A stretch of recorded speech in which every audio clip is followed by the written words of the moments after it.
Good morning everyone. Prabhat study channel पे आप सभी का स्वागत है दोस्तों। इस वीडियो के अंदर वीकली करंट अफेयर्स के क्विज हैं वो डिस्कस करने वाले हैं। 50 क्वेश्चन अपन टॉप 50 क्वेश्चन है वो डिस्कस करेंगे। और ये जो एमसीक्यूज हैं वो 9 जनवरी टू 15 जनवरी यानी 15 जनवरी तक जो पूरा का पूरा वीक है उसके जो महत्वपूर्ण करंट अफेयर्स हैं उसके क्विज उसके एमसीक्यूज हैं उसको डिस्कस करेंगे। और इसमें आधे क्वेश्चन हैं वो राष्ट्रीय करंट अफेयर्स के क्विज रहेंगे और आधे क्वेश्चन है वो राजस्थान के करंट अफेयर्स के क्विज रहने वाले हैं। आइए स्टार्ट करते हैं। सबसे पहला क्वेश्चन क्या दे रखा है कि हाल ही में किस देश ने भारत के साथ दुनिया की सबसे तेज supersonic anti ship cruise missile है जिसका नाम क्या है ब्रह्मोस मिसाइल, उसकी खरीद को मंजूरी प्रदान की है। तो बहुत महत्वपूर्ण क्वेश्चन है, इंपॉर्टेंट क्वेश्चन है ये, क्योंकि भारत का ये पहला रक्षा निर्यात है। एक तरह से ब्रह्मोस जो मिसाइल है उसका सबसे पहला निर्यात है। और ये जो ब्रह्मोस मिसाइल है वो रसिया और भारत के द्वारा संयुक्त रूप से यह विकसित की गई थी। और ये दुनिया की सबसे तेज सुपरसोनिक मिसाइल है, दुनिया की सबसे तेज सुपरसोनिक मिसाइल है। और ये क्रूज मिसाइल है, ये भी याद रखना दोस्तों। ब्रह्मोस मिसाइल एक क्रूज मिसाइल है, नए की बैलिस्टिक मिसाइल है। और फिलीपींस को भारत सरकार के द्वारा हाल ही के अंदर 320 करोड़ रुपए के समझौते के साथ में ब्रह्मोस मिसाइल है उसके निर्यात को मंजूरी दी है। तो याद रखना दोस्तों। अगला देखिए, दक्षिणी अफ्रीका में टेस्ट क्रिकेट में शतक लगाने वाले पहले भारतीय विकेट कीपर बल्लेबाज निम्न में से कौन से बने गए हैं।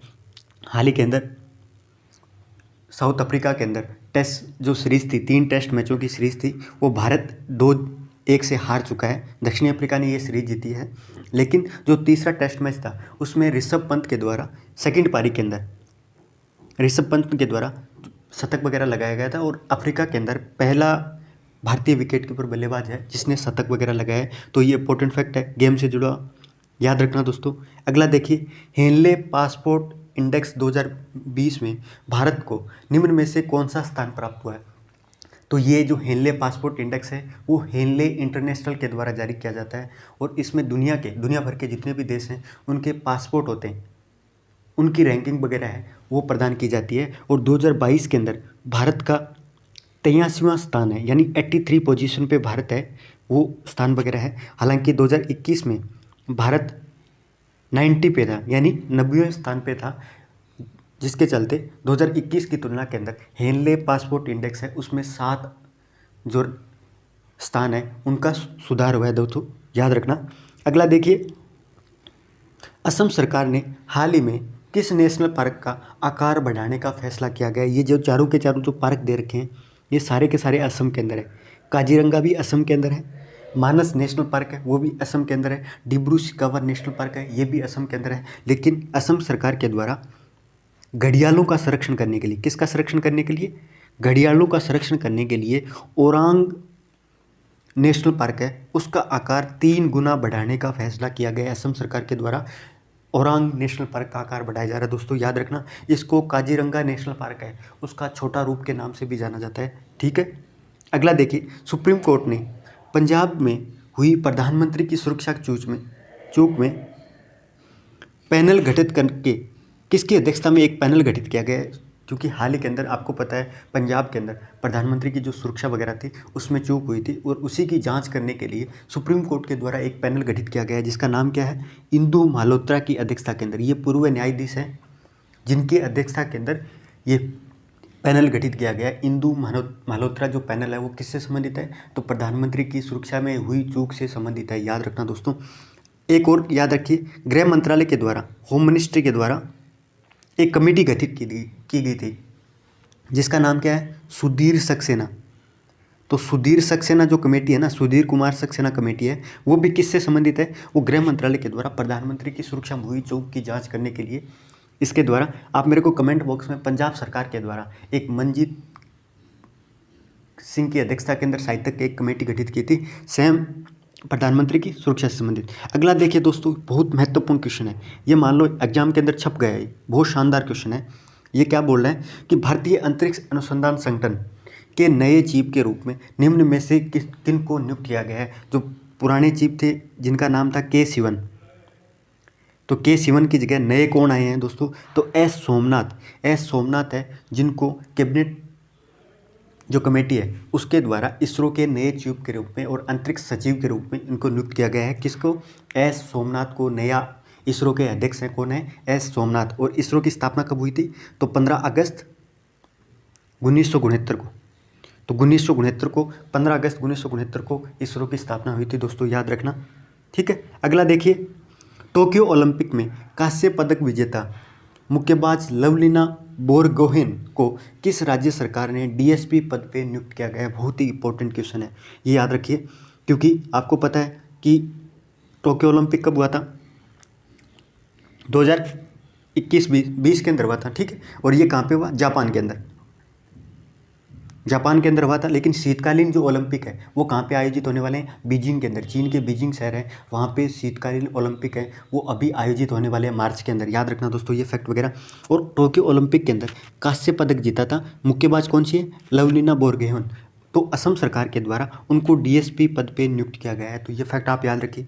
अगला देखिए, माया एंजेलो किस देश के सिक्के पर दिखाई देने वाली पहली अश्वेत महिला? ये जो पहली प्रथम वगैरह रहती हैं ये बहुत ज़्यादा इंपॉर्टेंट रहती है दोस्तों एग्जाम के अंदर। और पहली अश्वेत महिला है जो अमेरिका देश है उसके सिक्कों पर, उसके कॉइन्स वगैरह रहते हैं, उस कॉइन पर इनकी फ़ोटो वगैरह लगेगी, किनकी? माया एंजेलो की। तो याद रखना दोस्तों। अगला देखिए, नेक्स्ट क्वेश्चन के बारे में बात करते हैं। अंतर्राष्ट्रीय मुद्रा कोष ने हाल ही में किसे नए अर्थशास्त्री के रूप में नियुक्त किया गया है? तो नए अर्थशास्त्री के रूप में किसे नियुक्त किया गया है? किनके द्वारा? आईएमएफ के द्वारा, अंतर्राष्ट्रीय मुद्रा कोष। और इसका वर्तमान में जो प्रमुख कौन है? इसका वर्तमान में क्या है कि क्या है? क्रिस्टेनो है शायद तक, क्रिस्टेनो लेबार्डी, कुछ इस तरह का नाम है, याद रखना दोस्तों। और डब्ल्यूटीओ है, डब्ल्यूटीओ का महानिदेशक वर्तमान में कौन है? नाइजीरिया की जो महिला है, पहली अफ्रीका महिला है, जो आरएस के अंदर भी क्वेश्चन आया था, निकोंजी नाम है उनका। ठीक है, तो आईएमएफ के अंदर जो नए अर्थशास्त्री के रूप में नियुक्त हुए हैं जिनका नाम क्या है? पियरे ओलिवियर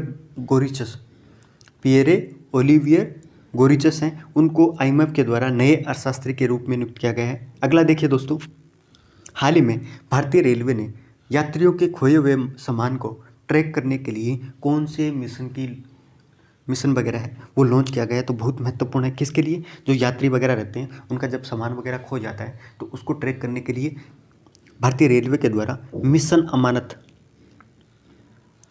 अमानत है, उसकी शुरुआत भारतीय रेलवे के द्वारा की गई है। तो बहुत महत्वपूर्ण फैक्ट है दोस्तों, ये भी याद रखना। अगला देखिए, यूनेस्को ने भारतीय धरोहर का विवरण निम्न में से किस भाषा में छापने को सहमति प्रदान कर दी गई है? यूनेस्को उनके द्वारा वर्ल्ड हेरिटेज साइट्स वगैरह है वो भी चुना जाता है, और उनके द्वारा जो भारतीय धरोहर वगैरह है उसका विवरण देने के लिए हिंदी भाषा के अंदर छापने की जो मंजूरी है वो यूनेस्को के द्वारा दी गई है। तो ये फैक्ट भी आप याद रखिए। अगला देखिए दोस्तों, आईपीएल के टाइटल स्पॉन्सरशिप के लिए अगले 2 वर्ष के लिए निम्न में से किस कंपनी के साथ में बीसीसीआई के द्वारा समझौता किया गया है? तो बीसीसीआई के द्वारा किसके लिए? आईपीएल टाइटल स्पॉन्सरशिप के लिए। तो अभी जो वर्तमान के आने वाला कौन सा आईपीएल संस्करण होने वाला है, तो मेरे को आप जरूर बताना। आईपीएल का जो आगामी संस्करण है उसका कौन से संस्करण होगा? आईपीएल की जो टाइटल स्पॉन्सरशिप है वो टाटा ग्रुप ने 2 साल के लिए जीती है दोस्तों, ये याद रखना। ठीक है, नेक्स्ट दोस्तों, राष्ट्रीय युवा दिवस निम्न में से किस दिन मनाया जाता है? तो राष्ट्रीय जो युवा दिवस है वो कब मनाया जाता है? National youth day, Swami Vivekananda की जो जयंती है उसके अवसर पे बनाया जाता है। किसके अवसर पे? स्वामी विवेकानंद जयंती। और ये कब मनाया गया है? 12 जनवरी को। 12 जनवरी को स्वामी विवेकानंद की जयंती आती है और उसी दिन नेशनल यूथ डे है वो मनाया जाता है दोस्तों। और वर्तमान के अंदर 2022 के अंदर जो 25वां जो नेशनल यूथ फेस्टिवल है, राष्ट्रीय युवा जो फेस्टिवल है, उसका आयोजन कहाँ पे हुआ था? तो दोस्तों याद रखना, केंद्र शासित प्रदेश पुदुचेरी के अंदर। तो पुदुचेरी के अंदर 25वां राष्ट्रीय युवा फेस्टिवल आयोजन हुआ था 10 से लेके 12 जनवरी के बीच में। अगला देखिए, हाल ही में दक्षिणी अफ्रीका के किस खिलाड़ी ने खेल के सभी प्रारूपों से संन्यास लेने की घोषणा कर दी गई है? तो दोस्तों इसका आंसर होगा क्रिस मॉरिस, जो पिछला जो आईपीएल था उसके सबसे महंगे खिलाड़ी थे दोस्तों, जिन्होंने खेल के जो सारे प्रारूप वगैरह हैं, चाहे T20 हो, टेस्ट हो या चाहे वनडे हो, इन सारों से संन्यास लेने की घोषणा है वो क्रिस मॉरिस के द्वारा कर दी गई है। एक और अभी पिछली जनवरी के आसपास एक न्यूज़ वगैरह थी कि क्वांटन डिकॉक है जो साउथ अफ्रीका के विकेट कीपर बल्लेबाज है, उनके द्वारा टेस्ट से तत्काल प्रभाव से संन्यास लेने की घोषणा कर दी गई थी।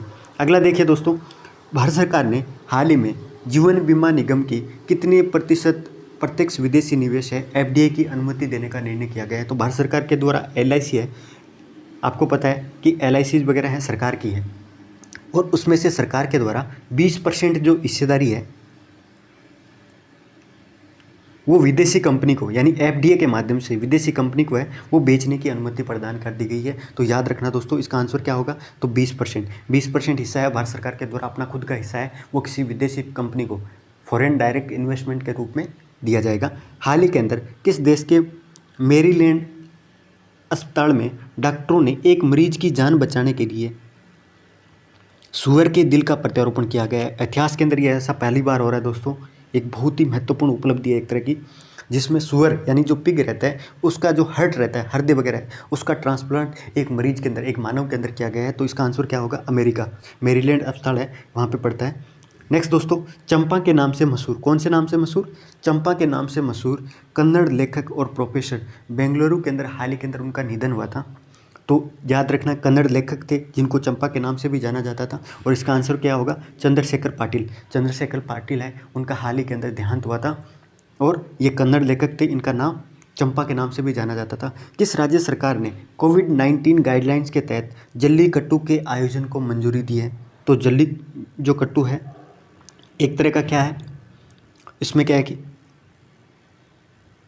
पशुओं के साथ खेल वगैरह खेला जाता है, एक तरह का क्या है कि एक खेल का आयोजन किया जाता है जिसमें क्या है कि उनकी पशु वगैरह रहता है, एक सांड रहता है, उसकी जो थुई होती है उसको पकड़ने के लिए एक तरह से युवाओं का जो ट्रॉली वगैरह है उसके माध्यम से आयोजन किया जाता है, उसको जल्लीकट्टू कहते हैं। और तमिलनाडु सरकार के द्वारा हाल ही के अंदर कोविड गाइडलाइन के तहत जल्लीकट्टू है उसके आयोजन को मंजूरी दे दी है। तो तमिलनाडु के अंदर जल्लीकट्टू वगैरह का आयोजन किया जाता है। इसके अलावा क्या महाराष्ट्र है, वहाँ पे बैलगाड़ी दौड़ वगैरह होती है। और जो कर्नाटक है वहाँ पे भैंसों को क्या है कि जो घास का जो धान के खेत रहते हैं, चावल के जो खेत रहते हैं, वहाँ पे दौड़ वगैरह कराई जाती है। तो उसको क्या कहते हैं आप मेरे को कमेंट बॉक्स में ज़रूर बताना। और महाराष्ट्र के अंदर बैलगाड़ी दौड़ वगैरह, ऐसे तो बहुत सारे क्या है पशुओं से संबंधित फाइट वगैरह होती है। राजस्थान में क्या है कि ऊँट दौड़ वगैरह होती है, तो ये भी आपको पता है दोस्तों।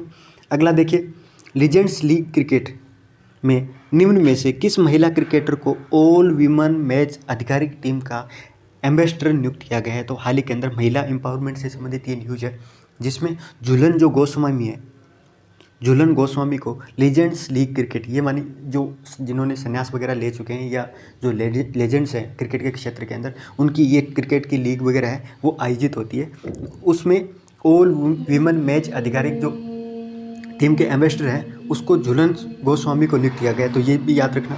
अगला देखिए, किस राज्य के गंजम जिले ने खुद को बाल विवाह मुक्त जिला घोषित किया गया है। तो दोस्तों बहुत ही महत्वपूर्ण इंपॉर्टेंट फैक्ट है। तो उड़ीसा राज्य का जो गंजम डिस्ट्रिक्ट है कहाँ पे पड़ता है, उड़ीसा राज्य के अंदर। उड़ीसा के अंदर जो गंजम डिस्ट्रिक्ट है वहाँ पे बाल विवाह मुक्त जिला घोषित किया गया है। दोस्तों कौन सा अभियान चला के, एक तरह से निर्भया कड़ी का अभियान चलाया गया था। इंपॉर्टेंट अभियान है एक तरह का। निर्भया कड़ी अभियान के माध्यम से उड़ीसा के गंजम जिलों को देश का प्रथम बाल विवाह मुक्त जिला है वो घोषित किया गया है। ठीक है, अगला देखिए, पूर्व प्रधानमंत्री लाल बहादुर शास्त्री की पुण्यतिथि पर हर साल कौन सी तारीख को मनाया जाता है। जो पूर्व प्रधानमंत्री थे भारत के, क्या दूसरे प्रधानमंत्री लाल बहादुर शास्त्री हैं, तो उनकी जो पुण्यतिथि है कब आती है दोस्तों। तो इसका आंसर क्या होगा, आप बताओ मेरे को आंसर क्या होगा इसका आंसर क्या होगा, 11 जनवरी। 11 जनवरी को पूर्व प्रधानमंत्री लाल बहादुर शास्त्री है उनकी पुण्यतिथि वगैरह है उसका आयोजन किया जाता है। अगला देखिए दोस्तों, हाल ही में किस देश ने 18 साल से छोटी उम्र की लड़की के विवाह पर कानून बनाकर प्रतिबंध लगाने की घोषणा कर दी गई है। तो 18 साल से कम उम्र की जो छोटी लड़कियां वगैरह हैं उनका जो विवाह है उसको प्रतिबंध लगाने की घोषणा कर दी गई। लेकिन भारत के अंदर क्या हुआ था दोस्तों, आपको पता है, सरकार के द्वारा भारत सरकार के द्वारा 18 साल से जो बढ़ाकर 21 साल कर दिए, यानी जिस तरह लड़के की जो आयु वगैरह है, विवाह की न्यूनतम आयु 21 साल है, वैसे लड़कियों की न्यूनतम आयु भी 21 साल कर दी गई है। लेकिन फिलीपींस के सरकार के द्वारा 18 साल से जो छोटे लड़के हैं उनके विवाह वगैरह है उसको कानून बना के प्रतिबंध की घोषणा की है। तो कंफ्यूज वाला क्वेश्चन है, तो आप याद रखना दोस्तों। अगला देखिए, प्रवासी भारतीय दिवस निम्न में से कौन से दिन मनाया जाता है। प्रवासी भारतीय दिवस है वो भारत से बाहर रहने वाले जो भारतीय लोग हैं उनके द्वारा जो भारत के अंदर जो योगदान वगैरह दिया है भारत के विकास के अंदर, तो उनको चिन्हित करने के लिए, उनको अप्रिशिएट करने के लिए 9 जनवरी को हर साल प्रवासी भारतीय दिवस मनाया जाता है। और 9 जनवरी को ही क्यों मनाया जाता है, क्योंकि इसी दिन 1915 के अंदर भारत के राष्ट्रपिता महात्मा गांधी है वो दक्षिणी अफ्रीका से 9 जनवरी 1915 को भारत लौटे थे और इसी याद में प्रवासी भारतीय दिवस मनाया जाता है। अगला देखिए दोस्तों, इंपॉर्टेंट क्वेश्चन है, खेलो इंडिया 2023 है उसकी मेजबानी निम्न में से किस राज्य के द्वारा की जाएगी। तो खेलो इंडिया 2023 है उसकी मेजबानी किसके द्वारा की जाएगी, मध्य प्रदेश के द्वारा। नेक्स्ट दोस्तों, निम्न में से किस देश ने 12 साल से लेकर 15 साल के बच्चों के बीच में जो बूस्टर डोज देने, कोविड वगैरह है उसकी जो बूस्टर डोज है उसको देने की अनुमति प्रदान की है। भारत के अंदर भी बूस्टर डोज है, वो जो हेल्थ केयर जो वर्कर्स हैं उनको प्लस क्या है कि जिनकी आयु वगैरह 60 साल से अधिक हो चुकी है उनको बूस्टर डोज वगैरह भारत में भी लगाई जा रही है। लेकिन अमेरिका द्वारा 12 साल से 15 साल के बच्चों को बूस्टर डोज वगैरह है वो देने की अनुमति प्रदान की है। नेक्स्ट दोस्तों, जल संरक्षण के प्रयासों में जल शक्ति मंत्रालय की तरफ से किस राज्य को प्रथम स्थान प्रदान किया गया है। तो प्रथम स्थान किनको प्रदान किया गया है जल संरक्षण के प्रयासों के अंदर जल शक्ति मंत्रालय के द्वारा, तो उत्तर प्रदेश ने जल संरक्षण के क्षेत्र में बेहतरीन कार्य किया था। और सेकंड पोजीशन पर कौन है, अपना प्यारा राजस्थान कौन से नंबर पे है दोस्तों, तो सेकंड पोजीशन पे। और थर्ड नंबर पे है दोस्तों तमिलनाडु। ठीक है, अगला देखिए, विश्व हिंदी दिवस निम्न में से किस दिन मनाया जाता है। तो विश्व जो हिंदी दिवस है ये सबसे पहले कब मनाना स्टार्ट हुआ था दोस्तों, 2006 के अंदर। 2006 के अंदर विश्व हिंदी दिवस मनाना स्टार्ट हुआ था। और कब मनाया जाता है, 10 जनवरी को। 10 जनवरी को क्यों मनाया जाता है, क्योंकि इसी दिन 1975 को प्रथम विश्व हिंदी सम्मेलन का आयोजित किया गया था। कहाँ पे, नागपुर के अंदर, महाराष्ट्र के नागपुर है वहाँ पे 1975 के अंदर 10 जनवरी 1975 को विश्व का प्रथम हिंदी सम्मेलन आयोजित किया गया था।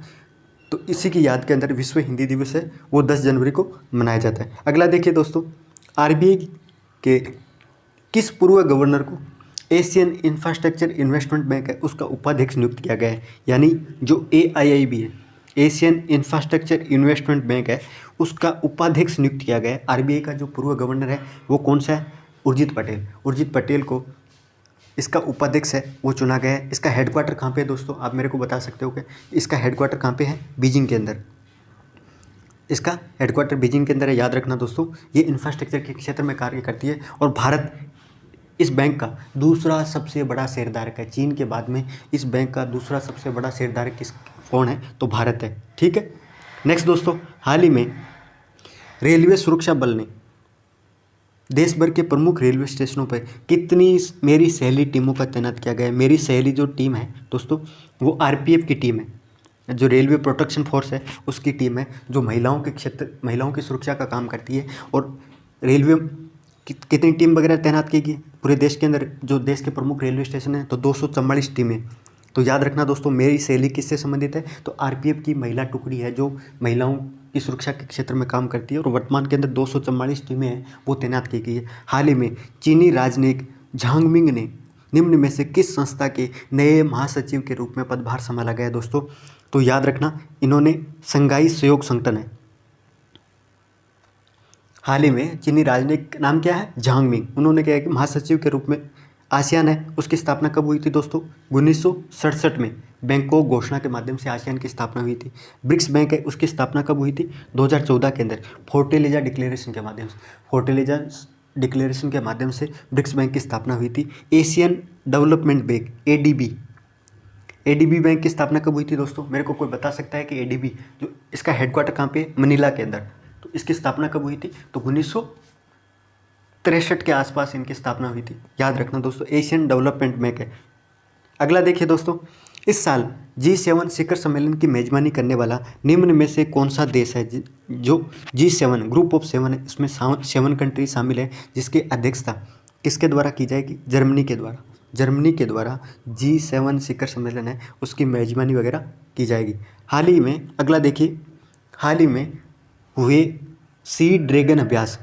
तो सी ड्रैगन जो अभ्यास है, ड्रैगन से आप मतलब ये मत निकाल लेना कि ये चाइना का कोई अभ्यास वगैरह है, जबकि सी ड्रैगन अभ्यास USA के नेतृत्व के अंदर 6 देशों का एक समुद्री अभ्यास है, याद रखना दोस्तों। और इसमें ये कहाँ पे आयोजित किया गया था? पश्चिम प्रशांत महासागर के अंदर। पश्चिम प्रशांत महासागर है, वहाँ पे सी ड्रैगन अभ्यास से आयोजित किया गया था। और ये अभ्यास का नेतृत्व किसने किया था? किसके नेतृत्व में होता है? तो USA के नेतृत्व के अंदर 6 देशों के अंदर, जिसमें भारत भी शामिल है, कनाडा भी शामिल है, दक्षिण कोरिया भी शामिल है, ऑस्ट्रेलिया भी शामिल है और जापान भी शामिल है। तो 6 देश हैं, भारत भी शामिल, कनाडा और दक्षिण कोरिया भी इस अभ्यास के अंदर शामिल वगैरह किए गए थे। हाल ही के अंदर निम्न में से किस बैंक ने क्रिकेटर शेफाली वर्मा को अपना ब्रांड एम्बेसडर नियुक्त किया गया? दोस्तों बहुत ही इंपॉर्टेंट क्वेश्चन है ये। तो किसको नियुक्त किया गया? शेफाली वर्मा जो भारत की ओपनर बल्लेबाज है, तो अपना ब्रांड एम्बेसडर बनाया गया। तो बैंक ऑफ बड़ौदा को क्या है कि अपना ब्रांड एम्बेसडर है वो शेफाली वर्मा को बनाया गया। दोस्तों एक आपसे क्वेश्चन पूछ रहा हूँ, best private bank of India, यानी हाल ही के अंदर अभी कल की न्यूज़ है ये कि best private bank of India है वो किसको बनाया गया है? HDFC। हाल ही के अंदर हुई जो रैंकिंग या सर्वे के आधार पे HDFC भारत की सबसे बड़ी या सबसे बेस्ट प्राइवेट निजी बैंक है दोस्तों, याद रखना। नेक्स्ट दोस्तों, भारतीय रिजर्व बैंक ने किस बैंक को अनुसूचित बैंक का दर्जा दिया गया है? तो बहुत ही इंपॉर्टेंट क्वेश्चन है। तो इसका आंसर क्या होगा दोस्तों? RBI के द्वारा, आपको मैं बता देता हूँ कि जो एयरटेल पेमेंट बैंक है उसको RBI के द्वारा शेड्यूल बैंक का दर्जा दिया गया है। शेड्यूल बैंक का जो दर्जा वगैरह है RBI के द्वारा कब दिया जाता है?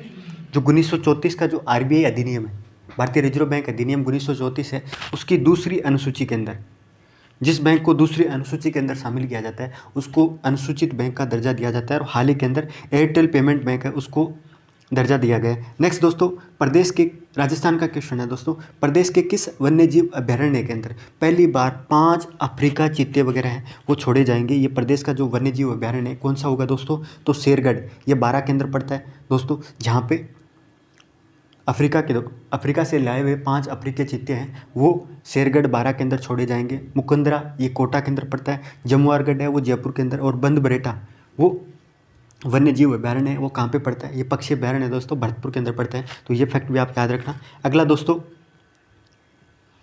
राज्य का पहला अल्ट्रा थर्मल पावर प्लांट है दोस्तों, याद रखना, केवल थर्मल पावर प्लांट नहीं है, अल्ट्रा थर्मल पावर प्लांट है वो कहाँ लगाया जा रहा है? तो इसका आंसर क्या होगा? दानपुर बांसवाड़ा के अंदर।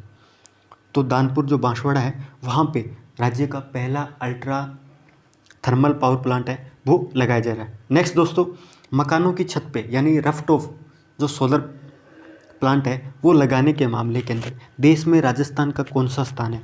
यानी रफटॉप जो छत वगैरह रहती है मकान की उस पे जो सोलर पैनल्स वगैरह लगाने के मामले के अंदर राजस्थान देश के अंदर तीसरे स्थान पे।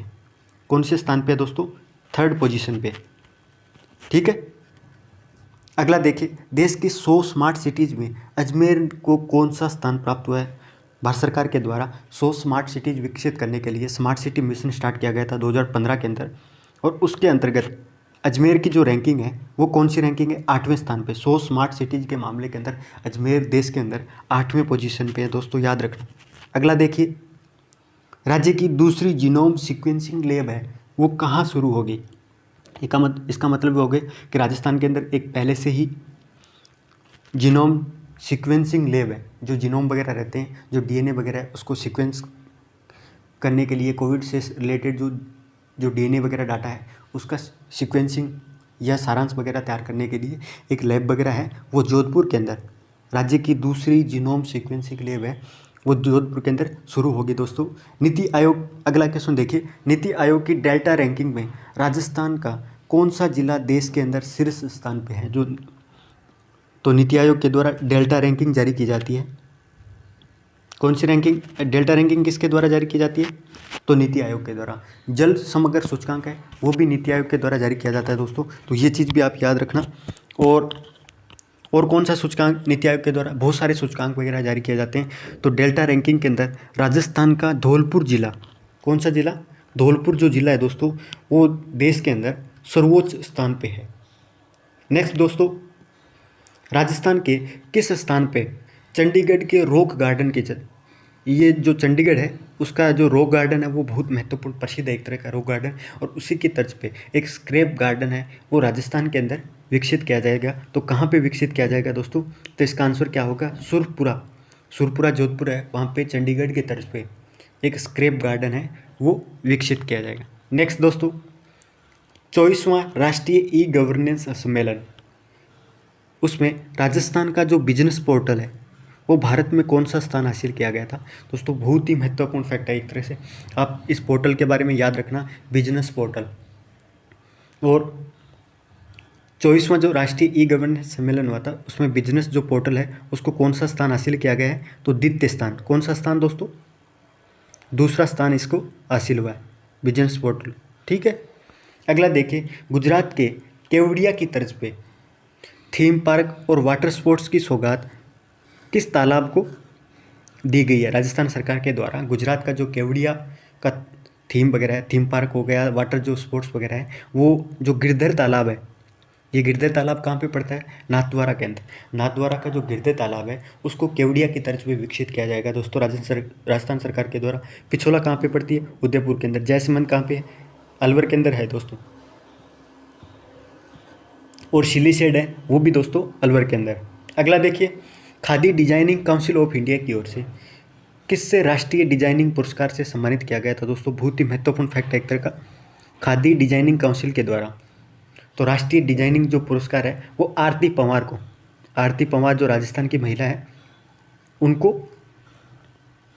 राष्ट्रीय डिजाइनिंग पुरस्कार है उससे सम्मानित किया गया था। नेक्स्ट दोस्तों, राजस्थान के किस खिलाड़ी को पैरालंपिक स्पोर्ट्स अवार्ड 2021 का सर्वश्रेष्ठ पदार्पण महिला खिलाड़ी से सम्मानित किया गया? ये मान लो क्वेश्चन छप गया दोस्तों, आने वाली जो एग्जाम है राजस्थान पुलिस के अंदर ये छप चुका है क्वेश्चन वगैरह।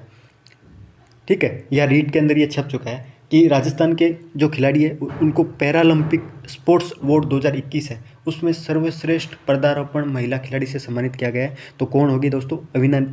अवनी लेखरा। ये भारत की पहली महिला है, पैरालंपिक महिला है जिसने एक ही इवेंट के अंदर 2 मेडल वगैरह जीते थे। एक तो गोल्ड मेडल जीता था, दूसरा कांस्य मेडल जीता था। तो ये 2 मेडल एक साथ जीतने वाली पैरालंपिक पहली भारतीय महिला खिलाड़ी है, ये भी याद रखना दोस्तों।